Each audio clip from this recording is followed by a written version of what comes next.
नमस्कार सारे अभ्यर्थियों माननीय दर्शकगण। ग्रोथ माउंट एजुकेशन के इस YouTube platform growth mount UPSC पर मैं ध्रुव जानी आप सबका हार्दिक स्वागत करता हूं। इस माध्यम से संधि सेवा उपयोगी चीज़ों की हम लोग यहाँ चर्चा करते हैं। अलग अलग प्लेलिस्ट के तहत यहाँ चीज़ों की चर्चा की जाती है, जिनमें संपादकीय विश्लेषण है यानी कि एडिटोरियल एनालिसिस है, करंट अफेयर्स के मुद्दे वहाँ जो है हम लोग लेते हैं, जो कि अपना आप में थोड़े महत्वपूर्ण हो, उपयोगी हो।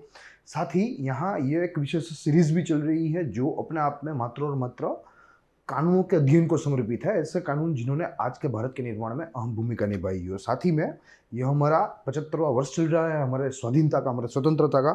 तो यह सारी सीरीज जो है वो हमारे इस स्वाधीनता के 75 वर्ष को समर्पित है। प्लस ये तो बात रही यूट्यूब की, मगर अगर आपको चीज़ों को पढ़ना है तो आप growthmounteducation.com हमारी वेबसाइट है, आप आज ही विजिट कर सकते हैं और वहाँ से चीज़ों को टेक्स्ट रूप में ब्लॉग फॉर्म में पढ़ सकते हैं। चाहे आप अंग्रेजी माध्यम के हो, चाहे आप हिंदी माध्यम के हो, दोनों के लिए अपनी अनुकूल भाषा में चीज़ें जो है वो वहाँ उपलब्ध है। साथ ही में PDF भी डाउनलोड कर सकते हैं। प्लस आज यह 61वां लेक्चर है जो कि कंपटीशन एक्ट यानी कि प्रतिस्पर्धा अधिनियम की बात करता है। प्रतिस्पर्धा अधिनियम बहुत ही महत्वपूर्ण है, क्योंकि अगर हमें हमारे वाणिज्यिक वातावरण को स्वस्थ बनाना है, स्वस्थ रखना है, तो हमें ऐसे कानूनों की ज़रूरत पड़ेगी। अन्यथा जो गैर रीतियाँ हैं, जो इजाराशाही है, वो प्रभावी बन जाएगा। तो वो ना हो, इजाराशाही प्रभावी ना हो और जो प्रतिस्पर्धा है वो स्वस्थ बनी रहे, इसलिए ऐसे कानूनों की ज़रूरत हमें यहाँ पड़ती है। जैसे आपको मालूम है कि यह पूरी श्रृंखला इस पुस्तक के ऊपर आधारित है। जैसे आपको यहाँ दृश्यमान है, हमारे पास फिजिकल फॉर्म में भी यह पुस्तक उपलब्ध है और बहुत ही फाइनली क्राफ्टेड है, फाइनली डिजाइंड है। मात्र और मात्र परीक्षा लक्षी जो ज़रूरतें हैं उनको ध्यान में रखते हुए यहाँ चीज़ों को हमारे सामने रखने का प्रयास किया है। और मैं इस YouTube माध्यम के जरिए ग्रोथ माउंट यूपीएससी के इस मंच पर से आपके सामने इन चीज़ों को और सिंप्लीफाइड तरीके से रखने का प्रयास करता हूँ। साथ ही यह जीएस पेपर 3 के साथ जुड़ा हुआ है। अगर मुख्य परीक्षा का सिलेबस देखें तो सामान्य अभ्यास का तीसरा बिंदु या तीसरा पेपर कह लीजिए, जिनमें अर्थशास्त्र है, अर्थशास्त्र संबंधी चीज़ें हैं। तो ये तो स्वाभाविक सी बात है कि प्रतिस्पर्धा अधिनियम है तो वाणिज्यिक संबंधी ही है, तो ये स्वाभाविक रूप से जीएस पेपर 3 के अंडर फॉल करता है। और अगर इस बुक की बात करें तो यह बुक लगभग 12 भागों में विभाजित है, ठीक है, जिनमें से हमने तकरीबन 7 भागों का जो अध्ययन है, उसका जो विश्लेषण है वो हमारे पूर्व के लेक्चर में कर दिया है। आज यह लेक्चर 61वां है।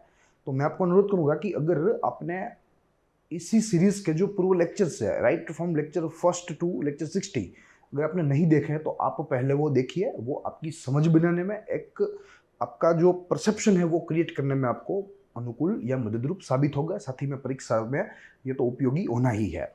तो इस बुक की बात करें तो यह भाग 8वां चल रहा है, जिनमें मात्र और मात्र अर्थनीति, अर्थशास्त्र संबंधी जो कोई कानून है उनकी यहाँ चर्चा की जाती है, जिनमें से ये एक कानून है जिसके ऊपर आज हम लोग बात करेंगे या हमें बात करनी है।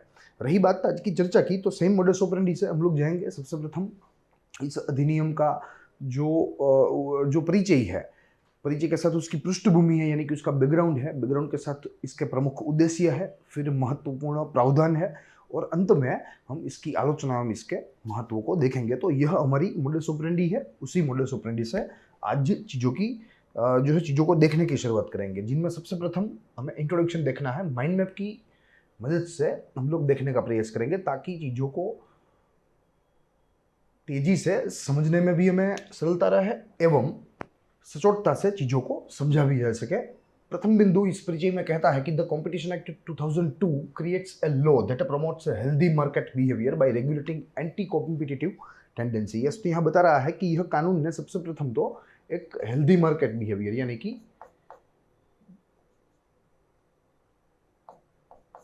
हेल्दी मार्केट बनाने का इसका मूलभूत उद्देश्य है। और हेल्दी मार्केट तभी बनेगी जब एंटी कॉम्पिटिटिव जो प्रैक्टिसेस है, एंटी कॉम्पिटिशन प्रैक्टिसेस जिसे आप कह सकते हैं, एंटी कॉम्पिटिटिव प्रैक्टिसेस कह सकते हैं, वो लगभग बंद हो जाए, तब जाके एक स्वस्थ वाणिज्यिक वातावरण बनता है। तो यहाँ इस कानून का यह मुख्य उद्देश्य है कि जो गैर रीतियाँ हैं, जो एंटी कंपटीशन का जो स्पीयर है उसे बूस्ट करती है, उसे प्रमोट करती है, जैसे मोनोपोली ले लीजिए, तो ऐसी गैर रीतियों को रोकने के लिए यहाँ ये कानून बनाया गया है और एक हेल्दी कंपटीशन बनी रहे मार्केट में, उसका यहाँ प्रयत्न किया गया है। दूसरा बिंदु कहता है कि the competition law which is also known as antitrust law. Yes, तो ये हमें मुद्दा यहाँ से याद रखना है, एंटी ट्रस्ट लॉ। प्रिलिमिनरी में पूछा जा सकता है कि निम्नलिखित में से कौन से अधिनियम को एंटी ट्रस्ट अधिनियम के नाम से भी जाना जाता है, तो हमें ये मालूम होना चाहिए कि it is the competition act of 2002। It aims to prevent monopolies and collusion in any market that is regulated by government. Yes, monopoly यानी कि इजारा, ठीक है, कोई भी चीज वस्तु हो, उसकी मार्केट हो और उसकी मार्केट के ऊपर मात्र और मात्र एक ही विक्रेता या मात्र और मात्र एक ही उत्पादक का डोमिनेशन हो, उसका प्रभाव हो, तो उसे इजाराशाही कहते हैं, उसे मोनोपोली कहते हैं। तो यहाँ कहा गया है कि ऐसी मोनोपोलीज को यहाँ खत्म करने की बात की गई है, चाहे कोई भी मार्केट हो। अगर वो गवर्नमेंट के द्वारा रेगुलेट की जा रही है, अगर गवर्नमेंट उसके ऊपर जो है किसी भी किस्म के रेगुलेशंस, कोई भी रूल्स एंड आप कह सकते हैं कि लॉज लागू कर रहे हैं, तो वो मार्केट में मोनोपोली नहीं चल सकती। वो मार्केट में मोनोपोली ना चले, वो देखने का दायित्व सरकार का रहेगा, और इसीलिए सरकार ने यह कानून यहाँ लाया है, पारित किया है। आज इसका अनुपालन भी भारत में हो रहा है। And collision in any market, yes, तो ये तो होना ही है कि अगर एंटी कॉम्पिटिटिव बिहेवियर धीरे धीरे बढ़ेगा तो there will be collusion between different players of the supply chain, ठीक है, चाहे वो विक्रेताओं की चेन हो, डीलर्स की चेन हो, चाहे वो प्रोड्यूसर्स की चेन हो, तो कोई भी चेन हो, अगर वहाँ एक प्रकार से मोनोपोली क्रिएट होने लगी तो कोल्यूशन होगा विद इन डिफरेंट प्लेयर्स, तो वो ना हो, वो भी यहाँ सुनिश्चित किया गया है। तीसरा बिंदु कहता है कि the act of regulating the market place is almost old age the existence of the system of market, ठीक है। कहा गया है कि ऐसा कानून कोई नया नहीं है, ये कोई नया मैकेनिज्म नहीं है, मगर जब से बाजार अस्तित्व में है, तब से ऐसे कानून जो है वो भी अस्तित्व में है, ठीक है। ये कोई मैकेनिज्म, कोई नया मैकेनिज्म नहीं है, कोई नया कॉन्सेप्ट नहीं है, मगर जहां जहां बाजार क्रिएट होती है वहाँ वहाँ ऐसे कानूनों की, ऐसे नियमों की ज़रूरत रहती आई है। Law is important for providing the consumers welfare as it ensures that supply of product do not act in a manner that is determined to the consumer. Yes, तो यहाँ एक प्रकार से कंज्यूमर वेलफेयर यानी कि जो ग्राहक है उसके कल्याण की भी बात की गई है, क्योंकि अगर मार्केट में मोनोपोली क्रिएट हो गई तो ग्राहक के कल्याण का जो अवकाश है वो शून्य हो जाएगा, वो नहीं रहेगा। मगर अगर हेल्दी कॉम्पिटिटिव मार्केट है तो वहाँ कंज्यूमर्स के जो हित है उसकी भी रक्षा होगी, उसका भी संरक्षण होगा। तो अपने आप में यह कानून दो तरीके से जो है हमें फायदा करता है। एक है मोनोपोली को जो है ये बढ़ने नहीं देता, मोनोपोली को उत्पन्न नहीं होने देता, एक हेल्दी कॉम्पिटिटिव बिहेवियर मार्केट में बनाए रखता है, और उसी हेल्दी कॉम्पिटिटिव मार्केट बिहेवियर से या एक मार्केट एनवायरनमेंट से, बिहेवियर तो नहीं कह सकते मगर एक मार्केट एनवायरनमेंट से यहाँ ये भी हमें फ़ायदा हो रहा है कि कंज्यूमर्स का वेलफेयर हो रहा है, यानी जो ग्राहक तक चीज़ें पहुँच रही है, ठीक है, वो जो है एक प्रकार से बहुत ही रिजनेबल रेट्स में पहुँच रही है, उसके ऊपर कोई ज़्यादा मुनाफा, ज़्यादा प्रॉफिट नहीं लिया जा रहा है। अगर मोनोपोली रहती तो ये हो सकता था, बेशक हो सकता है, मगर हेल्दी कॉम्पिटिटिव मार्केट में ये होना लगभग असंभव है। तो यह सारी चीज़ें हैं जिन उद्देश्यों के साथ यहाँ ये कानून को लाया गया है। उसके पश्चात देखें तो 2002 act was introduce to replace the older and outdated monopolies restrictive practices act 1969 which is popularly known as MRTP act. MRTP act जो कि 1969 का एक कानून था, तब के समय के लिए कॉम्प्रिहेंसिव था, बेशक तब के समय के लिए व्यापक था, मगर धीरे धीरे ये आउटडेटेड होता गया। मार्केट कॉन्सिक्वेंसेस जो है उसमें भारी बदलाव आए, और इसीलिए यहाँ आज हमें ऐसे कंपटीशन एक्ट के साथ आना पड़ा जिसने इस MRTP 1969 एक्ट को पूर्ण रूप से रिप्लेस कर दिया। उसके पश्चात देखें तो कहा गया है कि main intention of the competition act is to regulate every market place और space in Indian market to prevent activities that adversely impact market competition. Yes, तो इसका उद्देश्य यही है कि भारत की कोई भी मार्केट हो वहाँ जो इजाराशाही है, जो एंटी कॉम्पिटिटिव प्रैक्टिसेस है, उन्हें रोके और एक स्वस्थ वाणिज्यिक वातावरण बनाए रखे, ये इसका मूलभूत उद्देश्य है। Anti competitive behaviour includes act such as, सबसे प्रथम तो collusion with present market players, increasing barriers to entry in a market, abuses of dominant power and price fixing. ठीक है, तो ये चार मुख्य जो है ऐसी करतूत है जो कि अपने आप में एंटी बिहेवियर या एंटी कंपटीशन बिहेवियर में हमें देखने को मिलती है कि कोई भी जो डोमिनेंट प्लेयर होता है तो वो किसी भी नए प्लेयर्स की एंट्री को जो है बाध्य करता है, उन्हें मार्केट में एंटर नहीं करने देता अपनी ताकत की वजह से, अपनी पूंजी की ताकत की वजह से। फिर इंक्रीजिंग बैरियर्स, वो तो हमने देखा, collusion with present market players, yes, कोई भी एक जो है एक बहुत ही बड़ा पूंजीवादी मार्केट में आ गया, ठीक है, तो वो उसके कॉम्पिटिटर्स को खत्म कर देगा, और वो खत्म कर देगा अपने डोमिनेंट पावर का यूज करके और प्राइस फिक्सिंग करके। ठीक है, अपने कई जो है बार अपने जो है ऐसा महसूस किया होगा कि भाई कोई भी ऐसी चीज हो जिसकी लागत सब, अब समझ लीजिए कि सपोज एक्स चीज की लागत जो है वो 100 रुपीज है, मगर इसके जो डीलर्स है जिनमें ए, बी और सी शामिल है, तो ये दो डीलर्स के लिए या दो डीलर्स के वहाँ ये चीज़ें 105 रुपये में और सी के यहाँ 110 रुपये में मिल रही है। मगर एक ही बात करें, एक के पास देखें तो यही चीज़ जो कि जिसकी लागत 100 रुपये है वो यहाँ 90 में मिल रही है। ठीक है, तो यहाँ हमें समझना होगा कि ये अपने आप में प्राइस मैनिपुलेशन हो रहा है। ए जो है वो एक डोमिनेंट पावर है, उसके पास पूंजी है और वो उसकी ताकत से अपनी कंपटीशन को खत्म करना चाह रहा है, और ग्राहक जो है वो यहाँ इस तरीके का कंपैरिजन देख के सारे ग्राहक जो है वो ए के पास ही चले जाएंगे, B and C will not get enough consumers, enough customers या इनफ सेल्स कह लीजिए। ठीक है, तो ये एक जो है एक डोमिनेंट पावर का दुरुपयोग है, उसका अब्यूज है। तो ये चीज़ें ना हो उसका ध्यान रखने के लिए यहाँ कॉम्पिटिटिव या कंपटीशन एक्ट 2002 को पारित किया गया, उसे लागू भी किया गया। ये बात रही इसके परिचय की। अब बैकग्राउंड देखना है, दो बिंदु देखने हैं इसके पृष्ठभूमि में, जिनमें सबसे प्रथम बिंदु कहता है कि 1960s a commission was set up under the chairmanship of justice K C Dasgupta in 1960s। ठीक है, केसी दासगुप्ता ये कमेटी के अध्यक्ष से इनका नाम हमें मालूम होना चाहिए, क्योंकि आमतौर पे पूछा जा सकता है कि भाई जो आज का आप कंपटीशन एक्ट देख रहे हैं या जो MRTP एक्ट है वो किस समिति की अनुशंसा से सरकार ने लागू किया था, तो हमें वहाँ ये नाम मालूम होना चाहिए।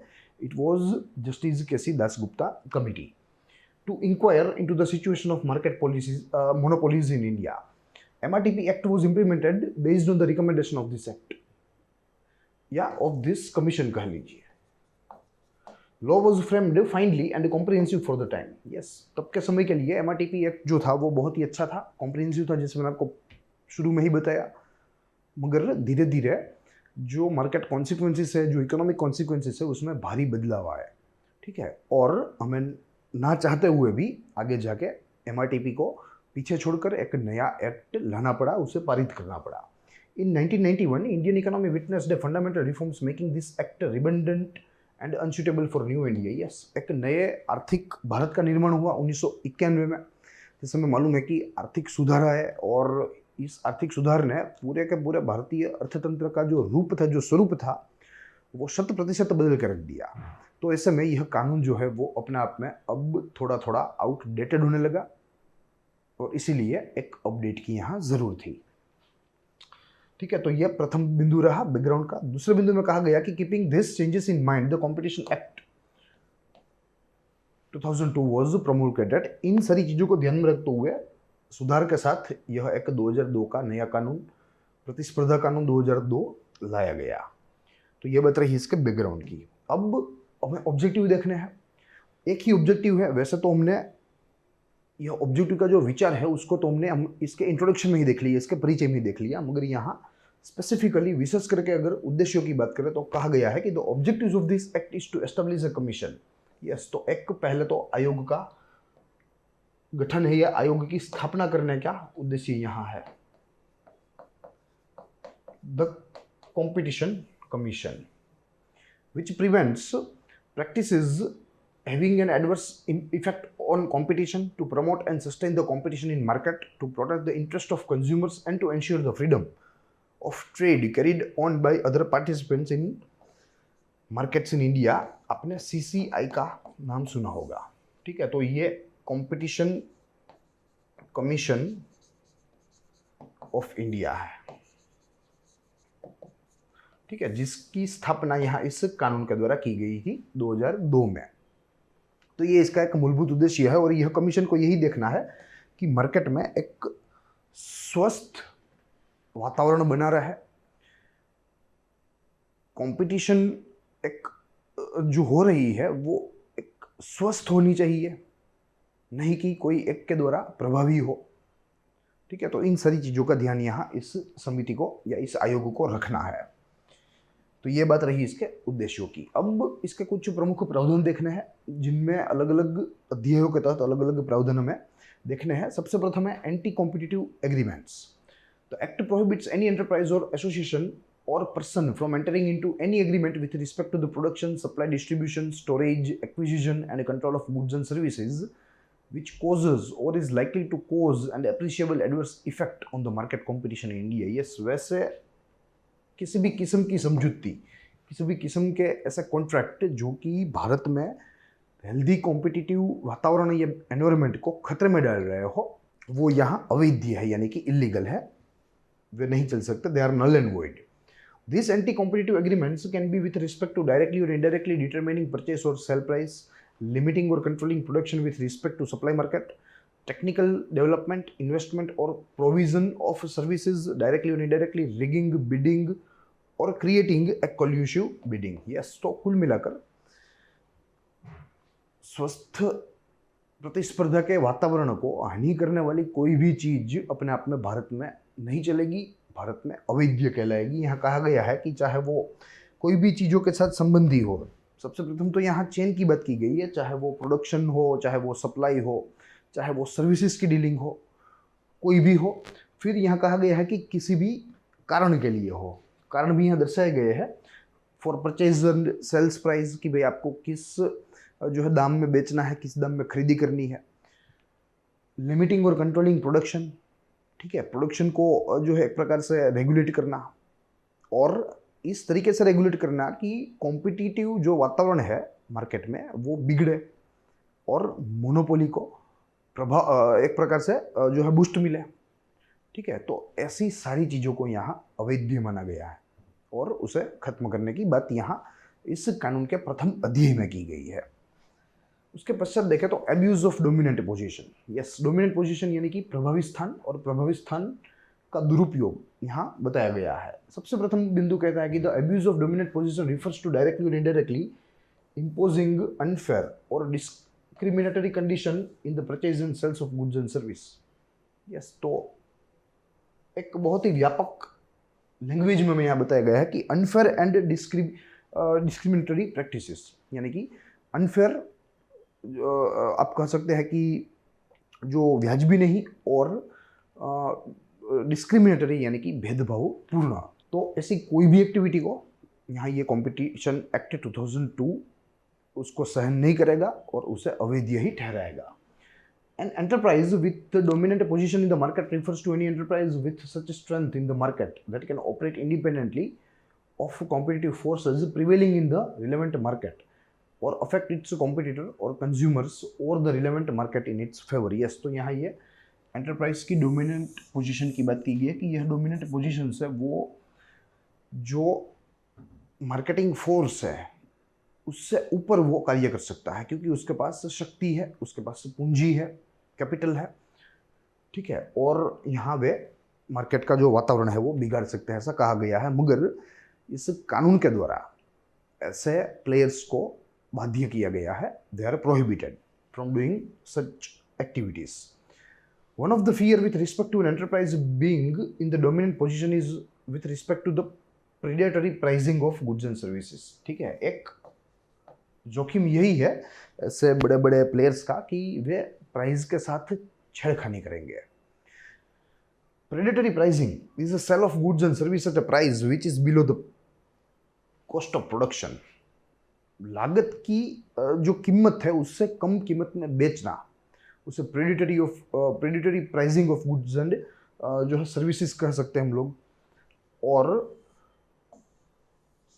ये कंपटीशन या इसके कॉम्पिटिटर्स को खत्म कर देगा। जो हेल्दी कॉम्पिटिटिव जो एक स्पीयर है, जो एनवायरनमेंट बना है, उसे भी खत्म कर देगा, जो अपने आप में मार्केट के लिए और सारे के सारे अर्थतंत्र के लिए हानिकारक है, और इसलिए इन्हें रोकना अनिवार्य है। इन सारी चीज़ों को ही रोकने के लिए यहाँ ये कानून को लाया गया था। ये बात रही इसके एब्यूज ऑफ डोमिनेंट पोजीशन की। तीसरे बिंदु पर कंपटीशन कमीशन ऑफ इंडिया, जिसे हम लोग संक्षिप्त में सीसीए के नाम से जानते हैं, तो उसके भी यहाँ कुछ गुण देखने हैं हमें, जिनमें सबसे प्रथम है the competition commission is composed of a chairperson, यानी कि एक अध्यक्ष होता है, and no more than 6 members who are appointed by the central government, यानी कि 1+6 का इसका स्ट्रक्चर है। 1 will be the chairman and 6 other members which are to be appointed by central government, यानी कि केंद्र सरकार के द्वारा नियुक्त किए गए अन्य 6 से अधिक लोग नहीं। तो ये जो आंकड़ा है 7 का, वो मैक्सिमम है। ठीक है, यहाँ अगर मेंबर कम हो गए तो पूरे कमीशन का जो टोटल है वो भी कम होगा। The chairperson and members should have professional experience of not less than 15 years in the international trade, economics वाणिज्य यानी कि business, commerce, law, finance, accountancy, management, industry, public affairs और कॉम्पिटिशन मैटर्स यानी कि competition law and policy as the central government में determine to be useful for the functioning of the commission. Yes, तो यहाँ इनके सभ्यों के लिए भी कुछ एलिजिबिलिटीज रखी गई और कहा गया है कि भाई इनका कार्य जो है या इनकी जो करियर है, ठीक है, वो कुछ इन बिंदुओं के तहत होनी चाहिए, तब जाके वे इस कमीशन, कंपटीशन कमीशन या प्रतिस्पर्धा आयोग के सभ्य बन सकते हैं, जिनमें इंटरनेशनल ट्रेड की बात की गई है, फिर अकाउंटेंसी है, मैनेजमेंट है, कई सारी चीज़ें हैं, इंडस्ट्री है, पब्लिक वेलफेयर है, इकोनॉमिक्स है, बिजनेस है, कॉमर्स है, लॉ है। ठीक है, कंपटीशन संबंधी पॉलिसी के निर्माण में भी अगर किसी व्यक्ति ने कार्य किया है तो वो भी इस आयोग का सभ्य बनने पात्र है। ठीक है, तो ये कुछ इस तरीके से कुछ एलिजिबिलिटीज यहाँ तय की गई है और वो भी इस कानून ने ही तय की है। फिर उसके बाद the term of the chairperson and the member is 5 years and they can be re elected to the office. Yes, तो यहाँ they can be re elected and the term is for 5 years। For the selection of chairperson member selection committee needs to be formed. तो ऐसे ही जो है members और यहाँ अध्यक्ष का चयन नहीं होता, उनकी नियुक्ति नहीं होती, मगर एक नियुक्त करने वाली पैनल यहाँ ये कार्य करती है। तो ये बात रही कंपटीशन कमीशन ऑफ इंडिया की। फिर उसके बाद का एक बिंदु कहता है कि the selection committee has the chief justice of India और their nominee as the chairperson, the secretary in the ministry of corporate affairs and the secretary in the ministry of law and justice and 2 subject experts as member. ठीक है, तो ये इसकी selection panel की जो है structure की बात है कि उसकी सिलेक्शन पैनल का स्ट्रक्चर क्या होगा। तो उसमें हमारे चीफ जस्टिस ऑफ इंडिया रहेंगे, विल बी द चेयरपर्सन, फिर मिनिस्ट्री ऑफ कॉर्पोरेट अफेयर्स में से एक सेक्रेटरी रहेंगे, ministry of law and justice में से एक सेक्रेटरी रहेंगे और 2 इस विषय के तज्ञ जिनको सरकार नियुक्त करेगी। तो ये सारे मिलके यह सिलेक्शन कमेटी बनाएंगे। फिर वे नाम जो है नामांकन वो सरकार के सामने रखेंगे, सरकार उनमें से नियुक्त करेगी। The commission has the duty to eliminate practices having an adverse effect on competition, promote and sustain competition, protect the interest of consumers. Yes, तो यह कमीशन की कुछ ड्यूटी है, कुछ दायित्व है, जिनमें ऐसी गैर रीतियों को समाप्त करना जो प्रतिस्पर्धा के लिए जोखिमी हो। दूसरा, प्रमोट एंड सस्टेन कंपटीशन, प्रतिस्पर्धा को प्रमोट करना, उसे बढ़ावा देना, उसका संरक्षण करना। Protect the interest of consumers and ensure freedom of trade. Yes, consumers का जो इंटरेस्ट है उसे प्रोटेक्ट करना, उसकी सुरक्षा जो है रक्षा करना या संरक्षा करना।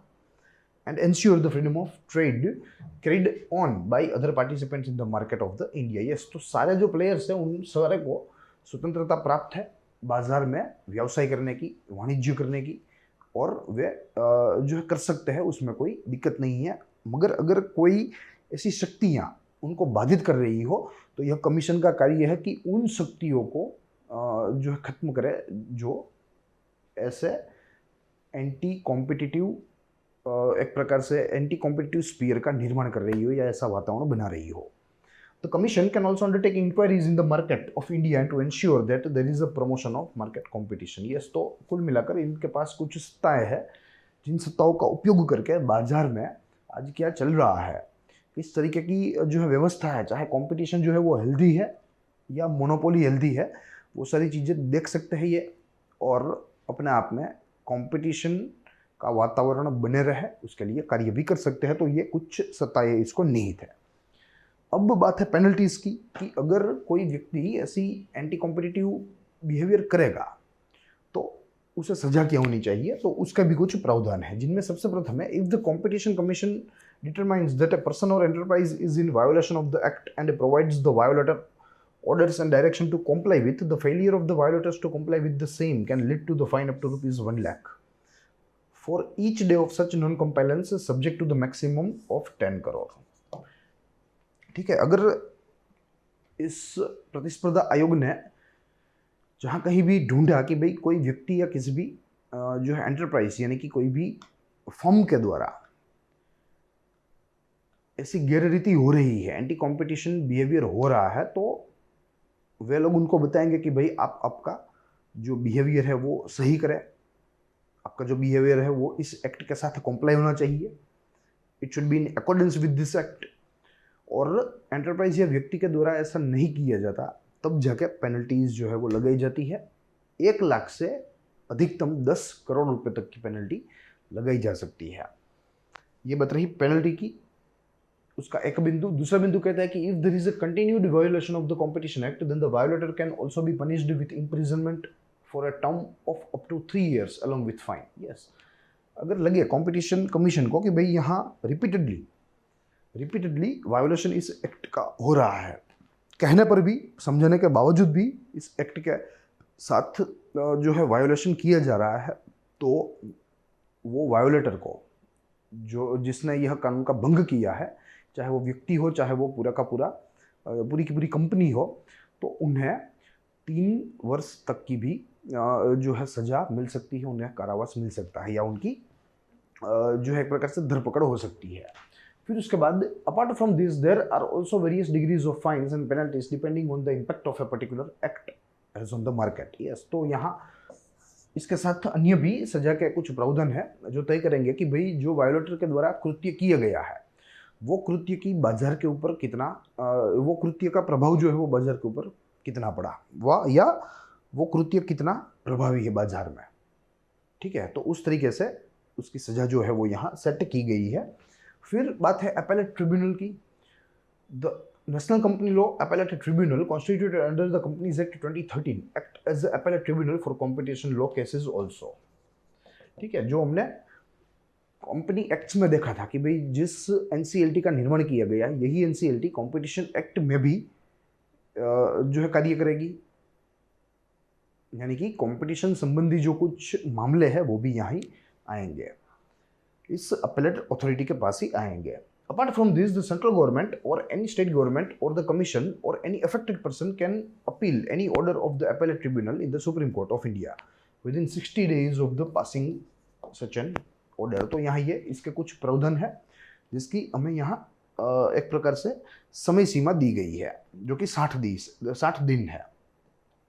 फिर तो ये कुछ इसके मुख्य प्रावधान थे। अब 2002 का अधिनियम है, मगर फिर भी समय के साथ इसमें कुछ फेरफार जरूरी है, और इसीलिए यहाँ 2 वर्षों में, अलग अलग 2 वर्षों में इसमें सुधार किए गए हैं। एक है 2007 में, एक है 2009 में। सुधार बहुत ही मामूली थे, इसलिए इनका जिक्र करना यहाँ जरूरी नहीं है। मात्र यही याद रखना है, competition act 2002 has been amended 2 times in the year 2007 and in the year 2009 respectively.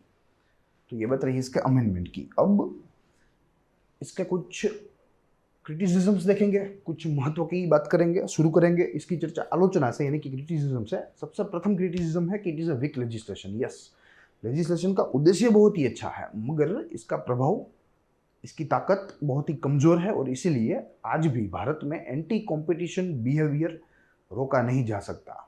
और जो बड़े बड़े दिग्गज हैं, जो डोमिनेटरी प्लेयर्स से अलग अलग मार्केट के, वे आज भी एंटी कॉम्पिटिशन बिहेवियर में जुड़े हुए हैं। तो ये एक प्रकार से दुर्बल अधिनियम है। दूसरा, competition commission has not been able to completely prevent monopolies and anti competition behaviour in the market as it has no actual power. Yes, मात्र और मात्र इसे दायित्व ही दिया गया है, मगर इसको कुछ सत्ता नहीं दी गई। और हमें जैसे मालूम है कि सत्ता और दायित्व का जो वितरण है वो समान होना चाहिए, तब जाके उसमें से कुछ आउटपुट निकलेगा। तो यहाँ ये एक ही बाजू मात्र और मात्र दायित्व ही दिए गया है, पावर्स जो है वो नहीं दिए गए, और इसीलिए कंपटीशन कमीशन अपने आप में असक्षम है। तो ये इसके कुछ आलोचनात्मक बिंदु थे। अब इसके महत्व की बात करें तो सबसे प्रथम बिंदु कहता है कि it is in an open market, I am sorry, with many players, it is very possible that some of them would try to distort the market functioning in their favor for increasing profits. Yes, तो ये हो सकता है कि आज open market है भारत में, कोई भी प्लेयर्स के ऊपर कोई रोक नहीं है, जो भी मार्केट में आना चाहे आ सकता है, जो भी मार्केट से जाना चाहे जा सकता है। तो हो सकता है कि ऐसे में कुछ प्लेयर्स जो है वो गैर रीतियाँ करें अपने मुनाफे को बढ़ाने के लिए, अपने प्रॉफिट्स को बढ़ाने के लिए, तो वो ना हो, इसीलिए यहाँ ये कंपटीशन एक्ट आज मौजूद है। दूसरा बिंदु, this act was framed in lines with international trade in trade laws and economics. Yes, तो अंतरराष्ट्रीय जो कंपटीशन प्रमोट करने के लिए, एंटी कंपटीशन बिहेवियर को रोकने के लिए जो जो कानून, जो जो रेगुलेशंस बने हैं, उन्हें स्टडी करके उन्हें ध्यान में रखते हुए भारत ने यह अधिनियम बनाया है। तो ये अधिनियम अच्छा है, ये इसकी दूसरा जो है दूसरे महत्व का बिंदु है।